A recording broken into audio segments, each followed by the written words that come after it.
सास का कायाकल्प। राधा को अपनी सास से बहुत प्यार था। मम्मी जी, आपकी साड़ी कितनी प्यारी लग रही है। काश मैं भी आपके जैसी साड़ी पहन पाती। अरे बेटा, हमारे जमाने में तो साड़ी ही चलती थी। तू क्या करेगी साड़ी पहनकर? दिन भर भागा दौड़ी करती है। साड़ी कंफर्टेबल नहीं फील कराएगी। तू तो ऐसे ही जचती है बेटा। राधा सास को लेकर घूमने जाती, सैर करती और उनसे खूब बातें किया करती थी। एक दिन, अरे राधा और माँ सुनो, अब हम लोगों को बम्बई चलना पड़ेगा। मेरी नई नौकरी वहीं लगी है। अरे वाह माँ, कितना मजा आएगा ना। अरे नहीं नहीं, मैं नहीं जाऊंगी। बड़ा शहर, बड़े लोग, मेरा दिल नहीं लगेगा। अरे माँ, मैं हूं ना आपके साथ। और सारा परिवार बड़े शहर में शिफ्ट हो जाता है। एक दिन, राधा, तू भी अब नौकरी में जाने लगी है। मैं तो बोर हो जाती हूँ। सोच रही हूँ आसपास की औरतों से दोस्ती कर लूँ। हाँ हाँ माँ, और क्या। यहाँ की औरतें तो किटी पार्टी और बहुत सी फन लविंग एक्टिविटी करती हैं। तो बेटा, दो चार फन लविंग से मुझे भी मिलवा देना। बहू सास के साथ बाहर निकलती है तो देखती है कि सास की उम्र की जो औरतें टहल रही हैं, उनका पहनावा ओढ़ावा सास से बिल्कुल अलग है। लेकिन फिर भी राधा एक औरत को रोकती है। Hello aunty, how are you? Oh great darling. Aunty, हम लोग यहाँ नए शिफ्ट हुए हैं। ये मेरी मम्मी है। क्या ये कल से आप लोगों को ज्वाइन कर सकती हैं? वो औरत सास की तरफ बड़ी ही अजीब नजरों से देखती है, फिर कहती है, अब ठीक है, कल से भेज देना।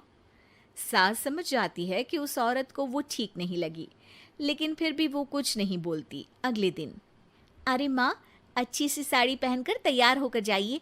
आपको आपकी दोस्तों के पास जाना है ना। और नहीं नहीं, मैं सोच रही हूँ घर पर बैठकर टीवी देखूं। वैसे भी रामायण का नया एपिसोड आएगा। नहीं माँ, आप जाओ ना, लोगों से मिलो, बात करो, अच्छा लगेगा।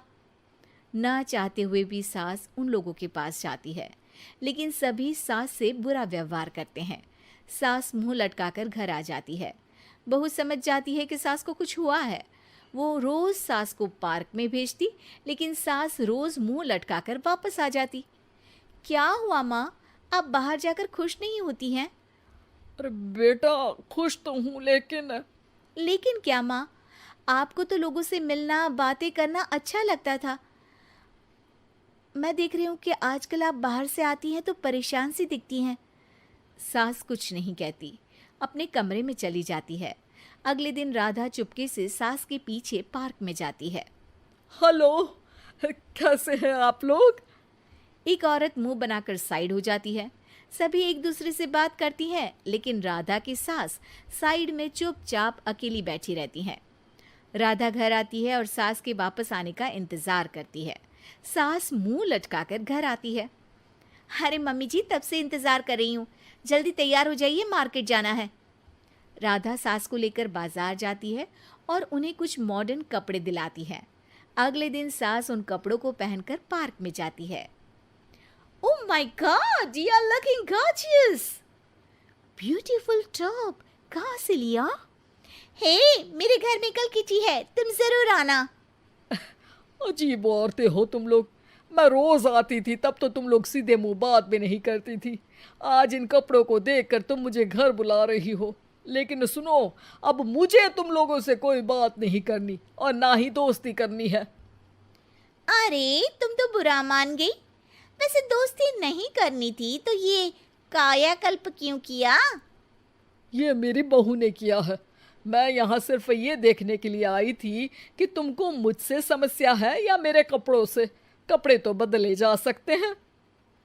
अच्छा चलो, जो भी हो, अब हम लोग तुम्हें अपने साथ रखने को तैयार हैं। लेकिन अब मुझे तुम लोग नहीं पसंद। ये बोलकर राधा की सास वहां से चली जाती है। वाह माँ जी, आज तो आपका चेहरा खिला खिला सा लग रहा है। लगता है आपकी सहेलियों ने आपको अपना लिया। हाँ, वो तो अपनाना ही था। दिखावे वाली जो है वो, मेरे कपड़े बदलते ही उनका दिल बदल गया। लेकिन आज मैं उन्हें मना कर आई, अरे क्यों माँ जी? क्योंकि उन लोगों को मुझसे नहीं मेरे कपड़ों से दोस्ती करनी थी। वैसे मेरे पास तो तू है ना, मेरी प्यारी बहू, मुझे किसी की जरूरत नहीं है। अरे नहीं नहीं माँ जी, आप ऐसा क्यों सोच रही हैं? बेटा ये गलत भी तो नहीं है, जैसा देश वैसा भेष। क्यों? ठीक है ना माँ, अब जब ये हम लोगों का देश है तो क्यों ना हम यहाँ का भेष अपना ले। हाँ हाँ जरूर, मैं तो तैयार हूँ। समय के साथ खुद को बदलने में कोई बुराई नहीं है, लेकिन कहीं नकल के चक्कर में बंदर ना दिखने लगूं। खैर, बहू लग जाती है सास की कायाकल्प।